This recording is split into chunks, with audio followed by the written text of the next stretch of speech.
C'est pas pain de mie, c'est pandémie. C'est une putain de pandémie. On va tous mourir.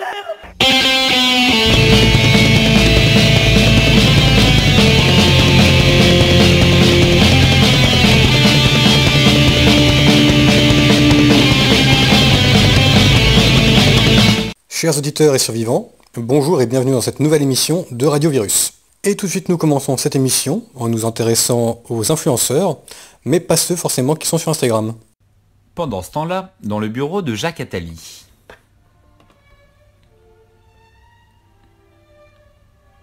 Adieu mes chers amis, chères créatures. Tout mon empire brûle sous mes yeux. Tout ce que j'ai mis tant d'années et tant d'énergie à mettre en place est par terre. Je suis Néron qui contemple Rome en flammes. Je suis Pline le Jeune devant le Vésuve. Je suis Red Butler devant l'incendie d'Atlanta. Tout mon monde vacille. Je suis Adam chassé du paradis et Prométhée dévoré par un aigle. Toutes mes brillantes idées pour exterminer le monde occidental se sont fracassées contre ce maudit virus.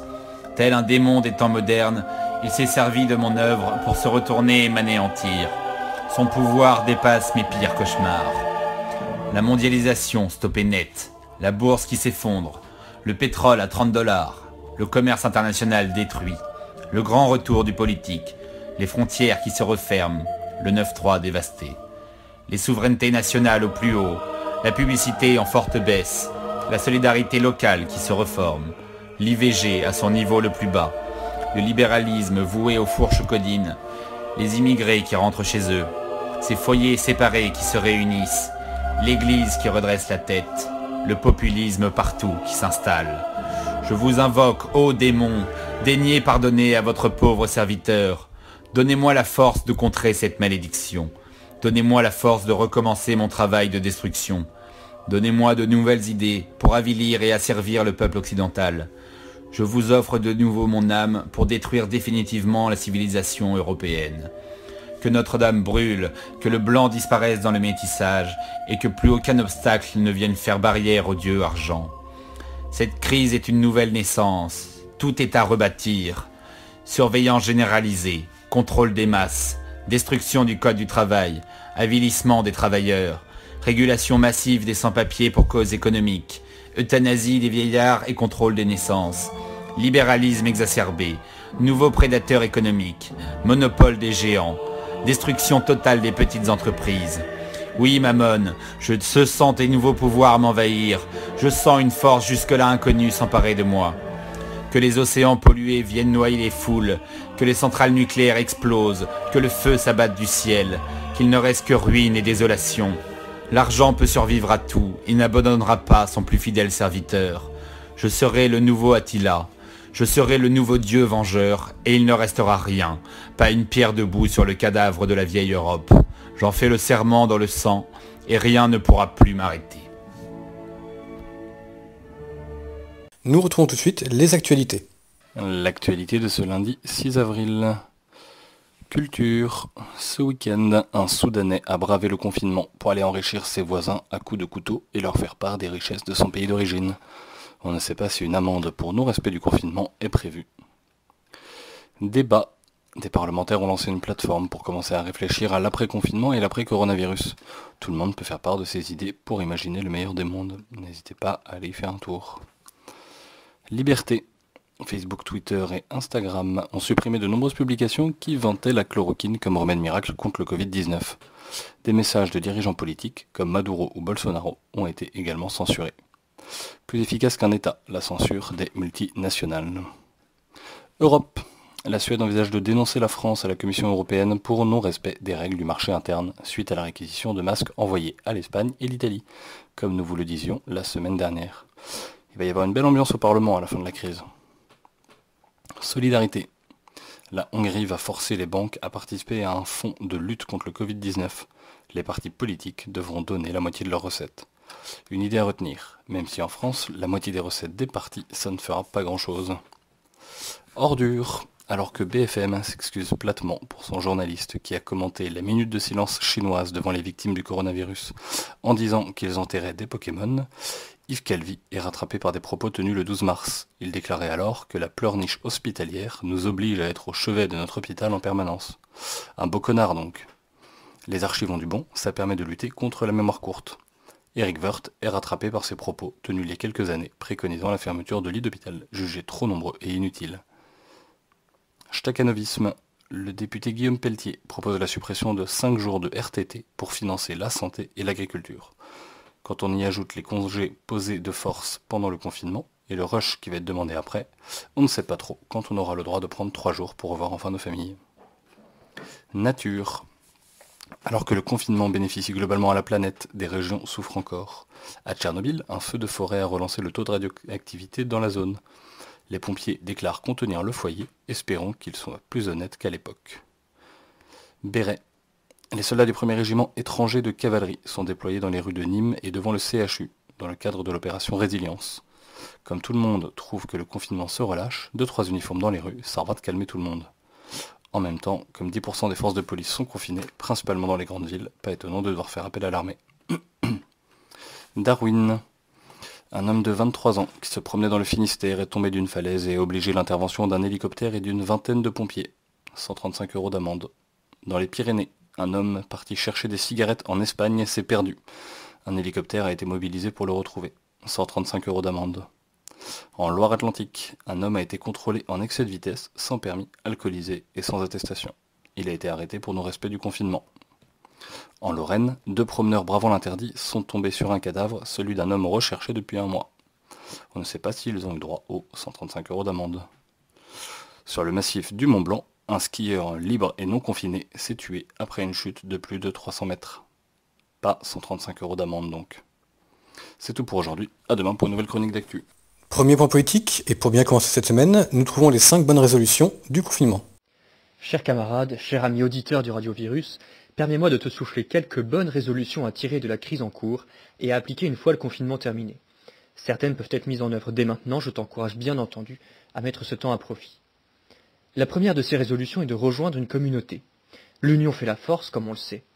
Si tu veux être un homme debout, un homme libre, apte à résister à l'oppression du capital et à l'oppression de l'État, alors ne reste pas seul. Tu y trouveras des camarades, de la formation politique, de l'Agipop, des talents complémentaires aux tiens et sûrement bien d'autres choses. Il existe de ces groupes presque dans toutes les villes de France, et s'il n'y en a pas chez toi, à toi de le créer. Il te revient également de te former. Si tu aimes ton pays, si tu ne veux pas le laisser mourir sans rien faire, c'est bien. Si tu veux agir, c'est mieux. Si tu veux agir utilement et efficacement, c'est encore mieux. Et il te faudra pour ça certaines connaissances qu'on ne t'a pas appris à l'école. Je te renvoie pour ça aux listes de lecture que tu trouveras sur le site d'Academia Christiana ou sur celui de Dextra. Tu auras besoin de ça pour comprendre le monde, décrypter le système. Les connaissances utiles sont également pratiques. Je te renvoie pour ça à la communauté. C'est en forgeant que l'on devient forgeron. Un esprit sain dans un corps sain. Sans être hygiéniste, adopte un mode de vie sain. Évidemment pas de drogue, sauf si tu veux devenir une grosse merde. Évite de sombrer dans l'alcoolisme, on en connaît les ravages. Nourris-toi sainement de produits de saison cultivés proches de chez toi et que tu cuisines toi-même. Va vers la map de ton quartier ou ton marché s'il y a des maraîchers. Et pratique une activité sportive régulière, en club ou en salle si tu le souhaites, ou beaucoup plus simplement des exercices au poids du corps qui ne demandent que de la volonté, ou une paire de baskets pour aller courir. En tout cas, bouge de ton canapé parce que la sueur épargne le sang. Les 2 dernières résolutions demandent un peu plus d'investissement, je l'admets, en termes pécuniaires, d'espace et de temps. D'abord, possède une arme. La République désarme les honnêtes gens et laisse les malfrats agir. Il existe pourtant des solutions légales pour posséder une arme et pouvoir se défendre le jour où la nécessité l'imposera. Je n'encourage personne évidemment à agir dans l'illégalité. Ces 2 méthodes s'offrent à vous, le club de tir ou le permis de chasse. Ces 2 méthodes présentent avantages et inconvénients. Je vous laisse vous renseigner. Je m'intéresse également à l'opportunité de posséder et de maîtriser évidemment les armes de jet. Je me ferai un plaisir de vous en parler prochainement sur ces ondes. Enfin, cultive ton potager. Bon, là, il faut avoir un jardin parce que sous ton lit, ça risque de pas marcher des masses. Mais avec un petit bout de terre et quelques efforts, tu dois bien réussir à faire pousser 2 patates et 3 tomates. Et ça, c'est carrément anti-système. En cultivant la terre, tu te la réappropries. En faisant pousser ta propre nourriture, tu échappes à la mainmise étatique et à l'emprise du marché et à la nécessité de posséder de l'argent. Et comme le dit justement le comité invisible, l'auto-organisation locale produit sa propre sécession.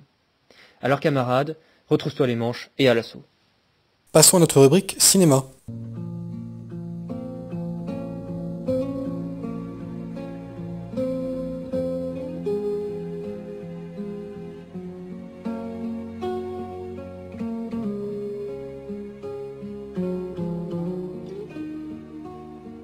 En 1941, dans le port de La Rochelle, l'U-96 part en mission dans l'Atlantique. L'équipage du sous-marin allemand va connaître une aventure incroyable à travers la Seconde Guerre mondiale. Le résumé du film Das Boot est court, et pourtant le film dure près de 5 heures. Le réalisateur n'est autre que Wolfgang Petersen, qui est aussi réalisateur d'un autre grand classique allemand, L'Histoire sans fin, et du film américain 3 notamment. Avec Das Boot, Wolfgang Petersen s'inscrit dans le nouveau cinéma allemand, un courant d'auteurs s'inspirant de la nouvelle vague française, qui a relancé le cinéma allemand des années 70. Das Boot est encore considéré aujourd'hui comme l'un des plus grands succès du cinéma allemand et comme le plus grand classique des films de sous-marins. Rien que ça. Le genre du film de sous-marin est l'un des genres de cinéma que je préfère. Le film de sous-marin demande une ambiance très particulière et se rapproche beaucoup du huis clos.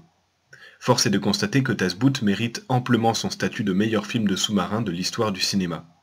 Le parti pris de nous emporter pendant 5 heures avec un équipage de sous-mariniers est risqué, mais est totalement réussi à mon sens. En fait, nous emporter aussi longtemps avec l'équipage nous pousse à nous attacher à celui-ci. Tout au long du visionnage, on est avec l'équipage, à transpirer et stresser avec lui. À vouloir parfois sortir du sous-marin qui peut à tout moment se transformer en cercueil. Je n'ai jamais ressenti un tel sentiment de liberté et de soulagement devant un film. À chaque fois que le sous-marin sort de l'eau, on est aussi soulagé que l'équipage. Et ce sont justement les heures passées sous l'eau qui nous transmettent une réelle compassion avec lui. On vit avec eux, dans le sous-marin. L'expérience est totalement immersive. L'atmosphère est parfaitement retranscrite à l'écran. La vie quotidienne des marins, les passages plus tendus, la lumière mais surtout l'élément le plus marquant du genre, le son. Et le réalisateur nous retransmet bien le stress de se prendre une torpille ou une mine en ne sortant jamais la caméra du sous-marin. Comme pour l'équipage, on tente de deviner au son d'où vient le danger. Das Boot, c'est le genre de film de guerre qui s'intéresse à l'homme avant de faire dans le spectaculaire. La musique est composée par Klaus Doldinger, saxophoniste et compositeur allemand qui a fait des bandes originales de quelques autres films du réalisateur. Cette musique accompagne très bien le film. Elle fonctionne sur un thème spécifique plus ou moins joué rapidement selon la tension de la scène. Le procédé est simple mais très efficace. Les acteurs sont tous convaincants et font corps avec leurs personnages. Chacun d'entre eux a sa personnalité propre et est facilement reconnaissable. Das Boot est un grand film, réussi sur tous les plans, un chef-d'œuvre. Si vous voulez vivre une expérience confinée, mais pleine d'aventures, n'hésitez pas et embarquez à bord de l'U-96. Poursuivons en musique. Si la musique est une évasion, aujourd'hui nous vous emmenons dans la cordillère des Andes pour retrouver Inti Illimani. Inti Illimani, c'est un groupe chilien inspiré des différents mouvements musicaux nés en Amérique latine et connu également pour ses engagements très à gauche. Et parce que malgré ses vacances, le travail militant continue, n'oublions pas que la révolution est comme une bicyclette, quand elle s'arrête, elle tombe. Alors aujourd'hui et demain, hasta siempre.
Desde la histórica altura donde el sol con su bravura le puso cerco a la muerte, y aquí se queda la clara, la entrañable transparencia de tu herida presencia, comandante Che Guevara. Y aquí se queda la clara, la entrañable transparencia de tu herida presencia, comandante Che Guevara.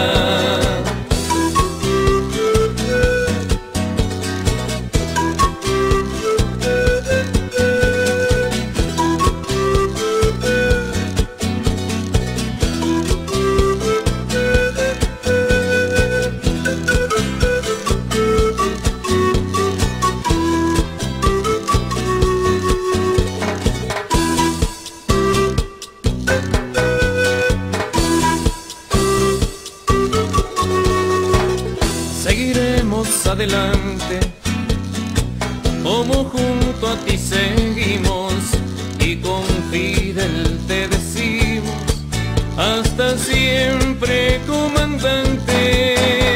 Y aquí se queda la clara, la entrañable transparencia de tu querida presencia, comandante Che Guevara. Y aquí se queda la clara, la entrañable transparencia de tu querida presencia, comandante Che Guevara.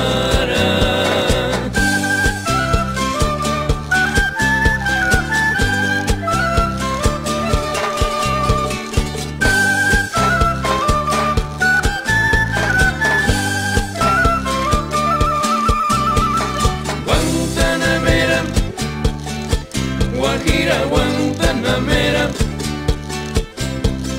Guantanamera, Guajira, Guantanamera, Guantanamera, Guajira, Guantanamera, Guantanamera, Guajira, Guantanamera. Yo soy un hombre sincero, de donde crece la palma. Yo soy un hombre sincero, de donde crece la palma. Y antes de morirme quiero echar mis versos del alma. Guantanamera, Guajira, Guantanamera, Guantanamera, Guajira, Guantanamera, Guantanamera, Guajira, Guantanamera, Guantanamera, Guajira, Guantanamera.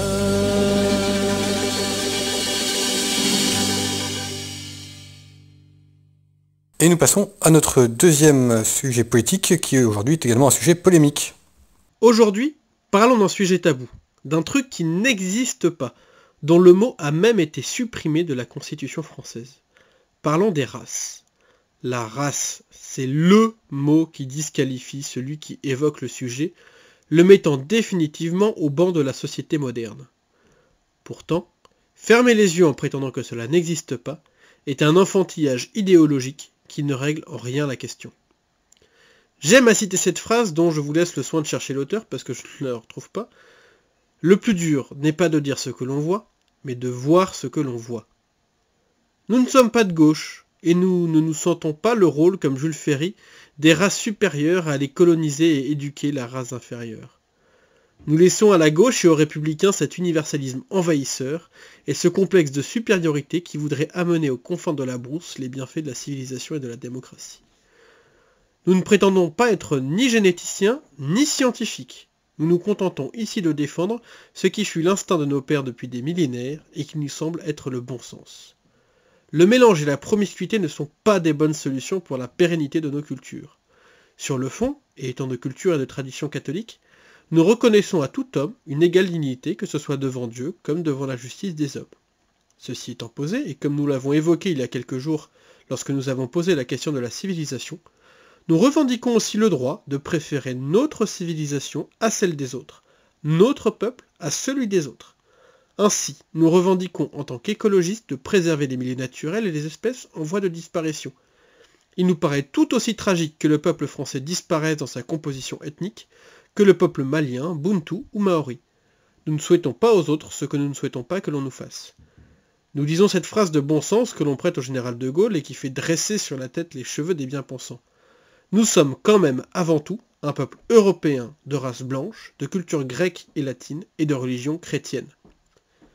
Il est toujours amusant de voir les mêmes qui se scandalisent de la disparition de la forêt amazonienne ou de la calotte glaciaire réclamer l'abolition des frontières et l'arrivée massive du quart et du tiers-monde chez nous, mettant en danger l'équilibre des espaces naturels, que ce soit ici ou là-bas. Oui, un noir ne ressemble pas à un jaune ou à un blanc, et c'est heureux. Non, le métissage n'est pas la panacée, et les quelques exemples de réussites individuelles masquent en réalité des multiples troubles de l'identité. Des enfants qui ne sont ni d'ici ni de là-bas, et qui bien souvent porteront comme un fardeau cette double identité subie. Nous ne sommes pas la police des braguettes, et n'avons pas déterminé qui doit se reproduire avec qui. Loin de nous le fantasme des Lebensbraun, ces bésodromes nazis créés pour accélérer la reproduction des Aryens. Cependant, nous pensons que le métissage n'est pas un modèle à encourager, qu'il surajoute des problèmes à un monde déjà bien compliqué, et participe au déracinement général des êtres, les rendant encore plus fragiles. Si les races n'existent pas d'un point de vue biologique, elles existent au moins et encore pour longtemps dans les faits. N'importe quel enfant est capable de faire la différence entre un noir, un blanc ou un jaune. Seul le poison idéologique peut ensuite troubler sa vue et son esprit. Dans les faits, est-ce à dire que toute cohabitation est impossible? Certes non, mais dans le monde ordonné que nous souhaitons, cette cohabitation doit être parcimonieuse, car si les métissages heureux existent, ils sont, comme le disait Jean Gabin, comme les poissons volants, ils ne constituent pas la majorité du genre. Culture maintenant, et nous nous dirigeons vers l'Ukraine. Aujourd'hui, je vous propose un petit tour du côté de l'Europe de l'Est. Notre chronique culturelle du jour porte sur un des belligérants de la guerre civile russe. Vous savez, la petite bagarre entre les bolcheviks et les tsaristes blancs menée par Dénikine entre 1917 et 1923. Alors quand je vous dis qu'on va parler d'un des belligérants, vous allez tout de suite me dire, en bon spécialiste en histoire, oui, il va nous faire une chronique bateau, soit sur les volontaires blancs ou les cocos. Eh bien, vous avez tout à fait tort. Et ouais, parce que dans toute cette merde qu'est la guerre civile russe, il y avait un autre camp. L'armée révolutionnaire insurrectionnelle ukrainienne. Une armée de pensée anarchiste qui combattait de 1918 à 1921, plus connue sous le nom d'armée noire, en opposition à l'armée rouge et à l'armée blanche. Elle est également surnommée Makhnovitchina, en référence à son dirigeant Makhno.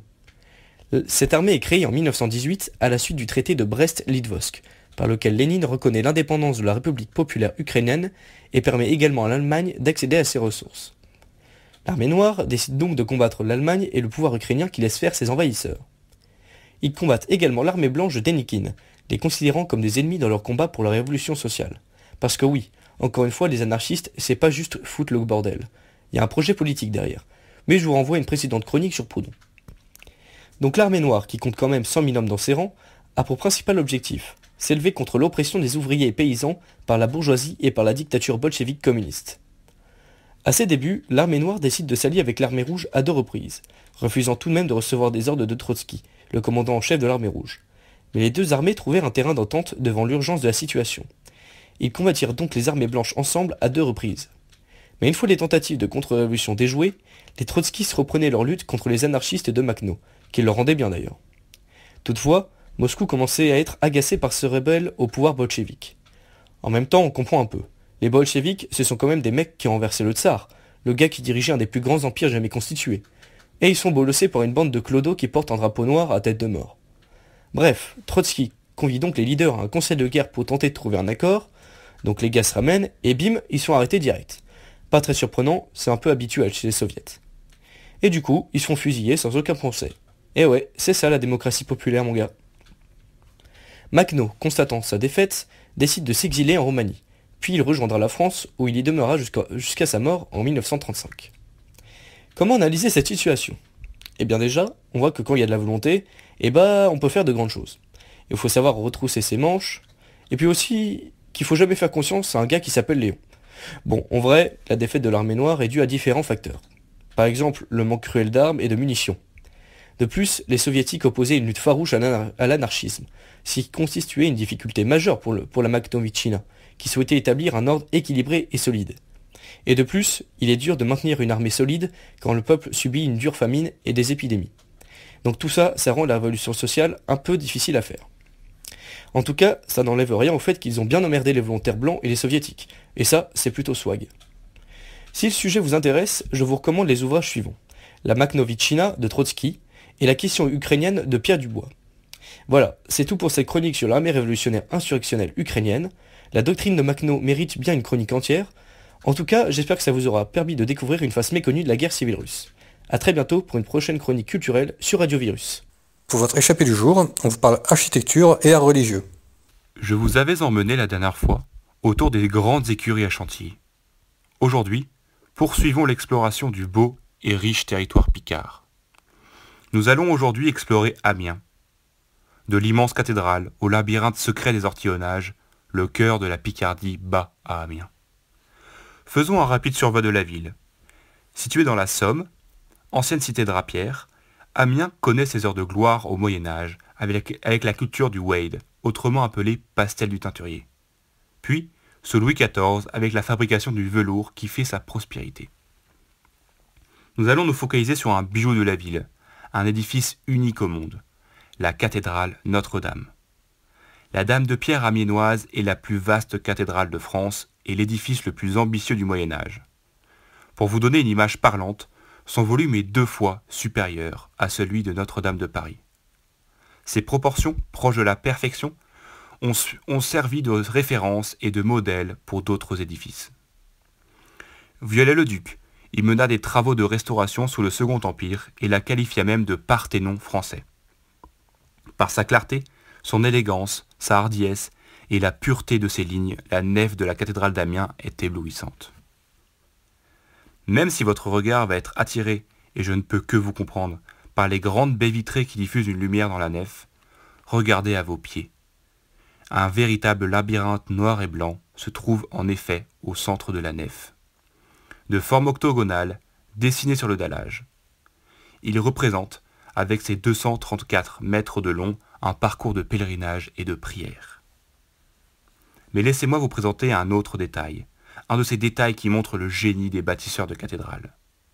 Le jour de la Saint-Jean, le 24 juin, le soleil frappe directement le centre du labyrinthe. Voici une autre histoire sur une partie de la cathédrale. Comme la cathédrale de Reims a son sourire de l'ange, Amiens a aussi sa caractéristique. Lorsque vous passez derrière le chœur, se trouve l'ange pleureur. Celui-ci a fait le tour du monde, en photo. Représentez-vous, dans votre tête, un petit angelot avec les ailes et les bourrelets qui vont avec. Bien triste, accoudé sur un crâne. Lors de l'arrêt des grands conflits de la Première Guerre mondiale, qui a beaucoup marqué la région, les soldats britanniques, australiens et néo-zélandais, sortis des champs de bataille, vont venir découvrir la ville d'Amiens. Ils vont s'assimiler à cet ange pleureur, ou du moins à sa détresse. Ainsi, la carte postale de l'ange pleureur va être envoyée à leur famille. Ce petit ange pleureur est donc une partie très célèbre de la cathédrale à l'international. Laissons là ce chef-d'œuvre de l'art gothique et allons nous balader un peu plus loin, dans la ville, dans les ortillonnages, des marais consacrés à la culture des fruits et légumes. Ils forment au cœur d'Amiens une gigantesque mosaïque d'eau et de verdure de 300 hectares.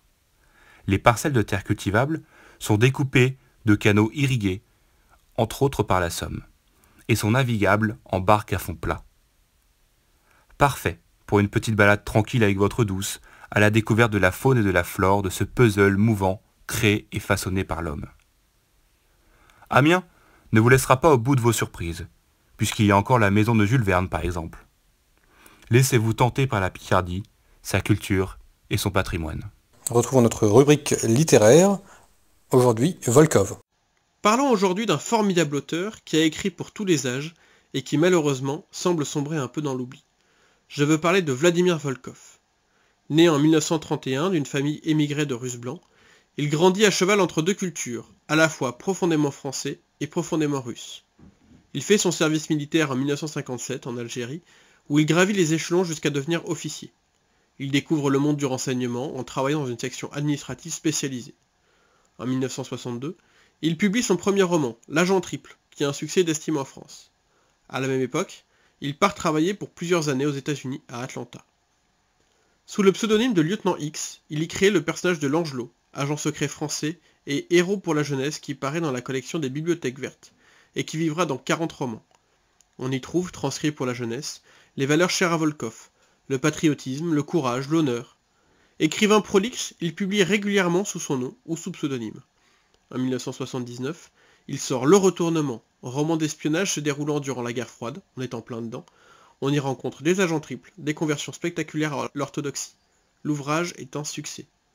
En 1982, il est approché par le directeur des services secrets français qui, venant de lire L'Art de la guerre de Sun Tzu, et comprenant les dangers de la désinformation, cherche à alerter le public sur le sujet. Volkov écrit sur commande le montage. L'intrigue raconte l'histoire de Psar, agent d'influence recruté par les soviétiques en France, et qui, montant une maison d'édition, est missionné pour favoriser la promotion d'auteurs crypto-communistes.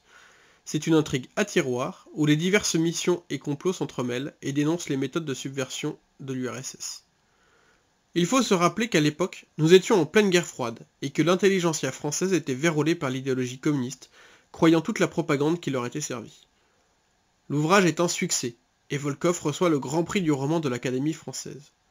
Revers de la médaille, et selon les mêmes méthodes dénoncées dans son livre, il est voué aux gémonies par une partie de la presse qui le dénonce comme étant d'extrême droite, antisémite et anti-musulman. On ne change pas une équipe qui gagne.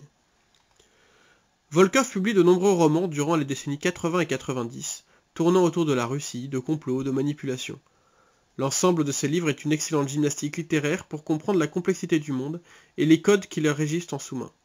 Sans sombrer dans le complotisme, il présente ceux dont c'est le métier de jouer avec les sentiments des peuples comme du violon. À partir du milieu des années 90, il écrit aussi des romans sur le conflit yougoslave, et publiera plusieurs ouvrages sur la désinformation, concept qu'il fera entrer dans la langue française. Vous pouvez lire notamment Petite histoire de la désinformation, Désinformation flagrant délit, et la désinformation par l'image, où il décrypte dans la presse les manipulations de textes et d'images, notamment sur la guerre du Kosovo. Auteur ouvertement monarchiste, il écrit aussi 2 essais, Pourquoi je suis moyennement démocrate et Pourquoi je serais plutôt aristocrate, où il développe sa philosophie et sa volonté de promotion de l'excellence. Il meurt en 2005 dans sa maison de Dordogne. Un dossier H de l'âge d'homme lui est consacré. Pourquoi lire Volkov? Déjà, parce qu'il a une plume alerte, vive, et que ses intrigues sont réjouissantes, et que le monde secret qu'il dépeint est fascinant et nous apprend à complexifier nos raisonnements. Ensuite, parce que ses personnages sont attachants, suivre la chevauchée des tsars à travers les steppes, trembler devant le vice de l'agent soviétique devenu Pop dans Le Traître, tomber amoureux d'Anastasia dans son uchronie éponyme où Lénine a été assassiné en 1916, évitant ainsi la révolution soviétique, et mettant la Russie au milieu des années 80 en position de superpuissance décadente à la place des États-Unis. Les ouvrages de Volkov sont comme le cochon, tout y est bon. Tout de suite, l'éphéméride du jour. Éphéméride du 6 avril. Oyez, oyez, chers auditeurs du radiovirus. Le 6 avril est un grand jour. Après 19 émissions, donc 19 éphémérides, c'est la première fois que nous découvrons qu'un homme, un tant soit peu connu, est né et mort un même jour. Après avoir erré des heures durant dans les couloirs du temps et de Wikipédia, un élu s'est dévoilé. Cet homme, que dis-je, cette chimère, ce héros, se nomme Raffaello Sanzio, plus connu comme simplement Raphaël. Peintre italien du mouvement de la Haute Renaissance, il naquit le 6 avril 1483, puis s'adonna à sa passion pour les portraits et pour les saints qui combattent des dragons, puis mourut le 6 avril 1520. Comme apparemment par la suite il a craqué, et a joué dans une série où des tortues font des pirouettes et mangent de la pizza en compagnie d'un gros rat, on ne va pas s'attarder sur le personnage. 6 avril 2021, jour béni des dieux. Jacques Attali, après avoir mugi, je cite, « La vérité, j'ai déconné », rend l'âme à Dieu, enfin, s'il en avait une. Après des années à se foutre de nos gueules, cet homme qui fut conseiller des 5 derniers présidents de la République mit enfin sa peau au bout de ses idées et décéda par euthanasie. Oui, il est vrai qu'il avait dépassé de 13 ans la date de péremption établie par lui-même, mais il l'a fait, et pour ça on dit merci Jacques. En vrai on déconne, l'euthanasie c'est pour les prolos qui consomment plus. Jacques, lui, est parti vivre au calme sur la face cachée de la lune. Bon, trêve de plaisanterie. Parlons d'un événement qui a vraiment eu lieu, un 6 avril, et qui, de surcroît, eut une certaine importance. En l'an de grâce 46 avant Jésus-Christ, du coup, c'est pas vraiment une année de grâce, mais ça fait stylé de dire an de grâce. Bref, le 6 avril 47, avant JC, eut lieu la bataille de Thapsus, qui opposa l'armée des optimates de Métellus, Scipion et Caton aux légions de César. Enlisés dans une guerre civile depuis 3 ans, les optimates, qu'on nommerait conservateurs aujourd'hui, venaient de perdre une importante bataille à Pharsale, et par là même Pompée, qui était leur leader. À Thapsus, bien qu'opposés à une importante armée, les optimates, qui avaient le soutien du roi Juba de Numidie et ses 60 éléphants, César remporta une éclatante victoire qui poussa Caton à sauter la vie. La guerre civile romaine, enclenchée par la fameuse traversée du Rubicon par César et ses légions, s'était diffusée dans tout l'Empire, passant par la Gaule, la Grèce, l'Égypte, et pour se terminer à la bataille de Thapsus dans l'actuelle Tunisie. Il y eut bien une autre bataille par la suite, Amunda, mais c'était le dernier râle des républicains défaits. Après avoir définitivement défait les derniers héritiers de Pompée et de la République, César put rentrer triomphant à Rome, où il se proclama dictateur. La suite, chacun d'entre nous et d'entre vous la connaît. De valeureux guerriers gaulois prirent d'assaut la ville éternelle et mirent fin à l'Empire. Ave Uderzo, Moritori, te salutant. Chers auditeurs, merci de continuer à nous suivre. N'hésitez pas à partager cette émission si elle vous a plu. Et je vous dis à demain. Je vous laisse sur la blague du jour. Kim Jong-un, Poutine et Trump font une rencontre au sommet entre grands pour parler des affaires du monde. Le soir, ils font un feu de camp et comme toujours se vantent les uns les autres. Ils en sont à parier à celui qui tire le mieux. Kim dit « Je suis le meilleur tireur de toute la Corée du Nord et donc du monde entier. » Joignant le geste à la parole, il lance un billet en l'air, sort son pistolet, tire. Le billet retombe au sol, coupé en deux. Poutine sourit. « Pas mal, mais en Russie nous sommes bien plus lapides. » Il lance une poignée de pièces en l'air, sort son arme, et lorsque les pièces tombent au sol, elles sont toutes percées. Trump, pas impressionné, dit « Chez nous, en Amérique, on est avec une arme dans notre berceau, mais on respecte trop l'argent pour tirer dedans. Vous voyez le moustique là-bas ?» Il sort son colt, tire un coup, souffle la fumée qui s'échappe du canon, fier de lui. Les autres se foutent de lui. « Regarde ton moustique, Donald, il est toujours là, et il se fout bien de ta gueule. » Il a tort de se foutre de moi, parce qu'il ne baisera plus.